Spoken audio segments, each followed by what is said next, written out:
నమస్తే, welcome to think Andhra. నేను మీ ప్రియాంకారావు.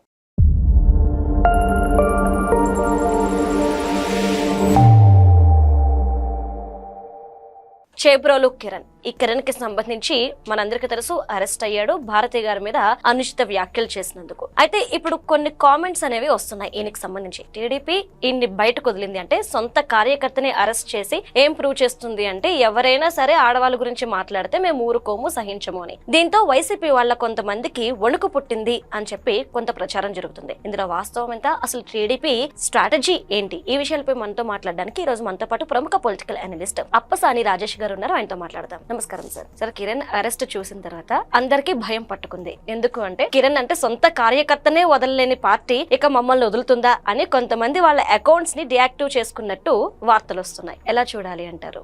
చంద్రబాబు నాయుడు గారు తెలుగుదేశం పార్టీ అధినేతగా, రాష్ట్ర ముఖ్యమంత్రిగా ఎటువంటి శశభిషలకి మొహమాటాలకి ఆస్కారం లేకుండా ఆయన పదే పదే ప్రకటిస్తూ ఉన్నారు. మహిళల గౌరవానికి భంగం కలిగించాలి అనే ఆలోచన వచ్చిన వాళ్ళు ఎవరైనా సరే మీకు అదే చివరి రోజు అవుతుంది అనేది గుర్తుంచుకొని ఆ విధమైన వ్యవహార శైలి కనపరచండి అని చెప్పని పదే పదే చెప్తా ఉన్నారు. ఆయన దానికి ఉదాహరణగా కూడా గతంలో 2019కి ముందు ఆయన ముఖ్యమంత్రిగా కొనసాగిన రోజుల్లో దాచేపల్లిలో జరిగిన ఒక సంఘటనని మెన్షన్ చేస్తూ, ఆ రోజు ఒక మైనర్ బాలికని అత్యాచారం చేసిన ఒక వృద్ధుడు తన పాలనా హయాంలో తాను అతన్ని వెంటాడి పట్టుకోమని చెప్పని నియమించిన 10-12 పోలీసు బృందాలకి దొరికితే ఎదురు కాబోయే పరిస్థితులు, పరిణామాలు ఏంటనేది రిలీజ్ అయ్యి అతను ఉరిపెట్టుకొని చనిపోయాడు ఆ రోజుల్లో. అటువంటి పరిస్థితులకే దారితీస్తే తప్ప మిమ్మల్ని చట్టపరంగా ఉపేక్షించడానికి ఆస్కారం లేదు అని చెప్పని పదే పదే చంద్రబాబు నాయుడు గారు కూడా చెప్తా ఉన్నారు.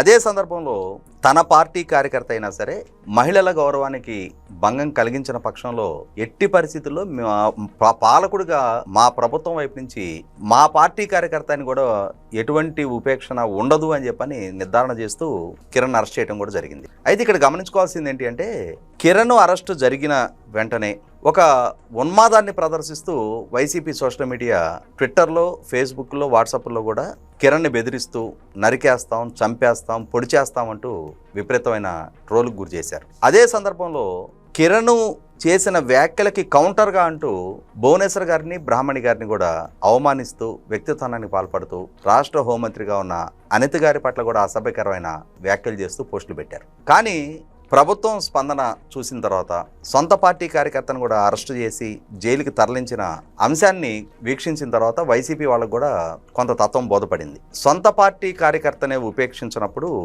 ఈ విధమైన ట్రోల్కి బాధ్యులైన వైసీపీ సోషల్ మీడియా అకౌంట్ హోల్డర్స్ను కూడా ప్రభుత్వం చూస్తూ ఊరుకోదు, తప్పనిసరిగా వీళ్ళందరినీ కూడా వెంటాడి వేటాడటం ఖాయం అని చెప్పి నిర్ధారణకు వచ్చిన తర్వాత ప్రభుత్వ చిత్తశుద్ధి, అంకితభావం స్పష్టమైన తర్వాత ఎట్టి పరిస్థితుల్లో ఈ అకౌంట్స్ కనుక యాక్టివ్గా ఉన్న పక్షంలో తామందరం కూడా డెఫినెట్గా కేసులు పాలవటం, కిరణ్ ఏ విధంగా అరెస్ట్ చేశారో అదేవిధంగా అరెస్టుకు గురి కావటం ఖాయమని చెప్పని రిలీజ్ అయిన తర్వాత ఎవరికి వాళ్ళు అకౌంట్స్ క్లోజ్ చేసుకుంటున్నట్టుగా వార్తలు వస్తూ ఉన్నాయి. అదే సందర్భంలో వాళ్ళ పార్టీ నాయకత్వం వైపు నుంచి కూడా ఆ విధమైన సంకేతం ఇచ్చినట్టుగా కూడా మనకు అందుతున్న సమాచారం.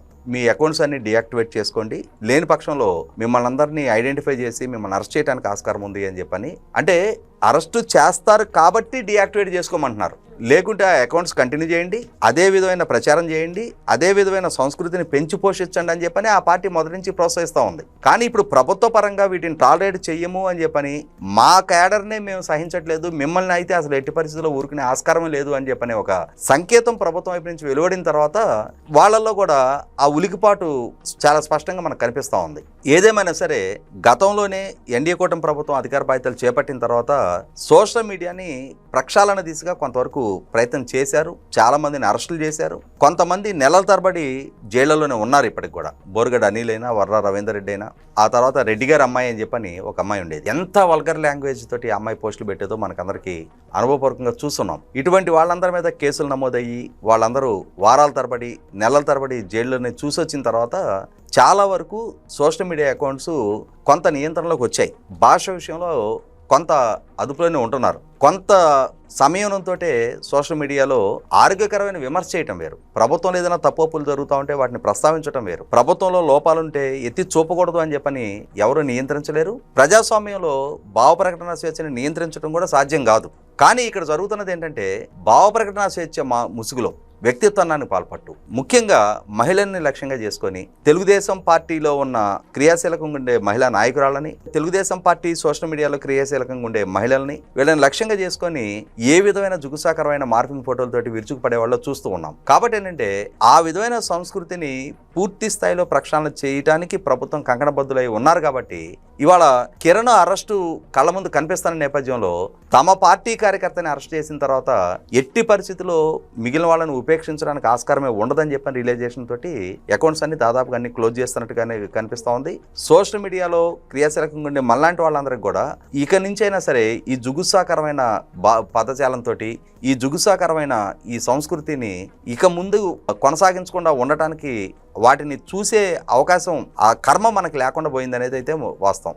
అంటే కొంతమంది సోషల్ మీడియాలో అంటున్నారు, కిరణ్ ని అరెస్ట్ చేశారు మీ కార్యకర్త కాబట్టి, మరి వైసీపీ వాళ్ళు ఆడవాళ్ళని ఇష్టం వచ్చినట్టు తిట్టినప్పుడు వాళ్ళని ఎందుకు మీరు అరెస్ట్ చేయలేదు, ఒక 3-4 అరెస్ట్ చేసి చూపించేస్తే అయిపోతుందా అని చెప్పి క్వశ్చన్ చేస్తున్నారు. ఏంటి వాస్తవం? అంటే తెలుగుదేశం శ్రేణుల నుంచి ఆ విధమైన ప్రశ్న లేవనెత్తడం అనేది జెన్యూన్ కన్సర్న్. అది ఎందుకంటే గత 2019లో జగన్మోహన్ రెడ్డి గారు అధికార బాధ్యతలు చేపట్టిన నాటి నుంచే కాదు, అంతకుముందు జగన్మోహన్ రెడ్డి గారి పార్టీకి సర్వీస్ ప్రొవైడర్గా ఐపాక్ నియామకం జరిగిన నాటి నుంచి కూడా వైసీపీ పార్టీ సోషల్ మీడియా స్ట్రాటజికల్గా తెలుగుదేశం పార్టీ నాయకత్వాన్ని లక్ష్యంగా చేసుకొని చాలా చాలా జుగుసాకరమైన పదజాలంతో అంటే వీళ్ళ మోరాలిటీ దెబ్బతీయడానికి ప్రయత్నం చేస్తూ వచ్చారు. అదే సందర్భంలో వైసీపీ నాయకులు కూడా, ఎమ్మెల్యేలు, మంత్రుల హోదాలో ఉన్న నాయకులు కూడా తెలుగుదేశం నాయకుల్ని లక్ష్యంగా చేసుకొని ఆఖరికి చంద్రబాబు నాయుడు గారి సతీమణిని కూడా వ్యక్తిత్వానికి పాల్పడ్డ నేపథ్యం మనం అసెంబ్లీ సాక్షిగా చూసాం మనం. కాబట్టి మరి ఇటువంటి వాళ్ళందరి విషయంలో కూడా కఠినమైన చర్యలు తీసుకోవాలి అని చెప్పని తెలుగుదేశం క్యాడర్ డిమాండ్ చేయడంలో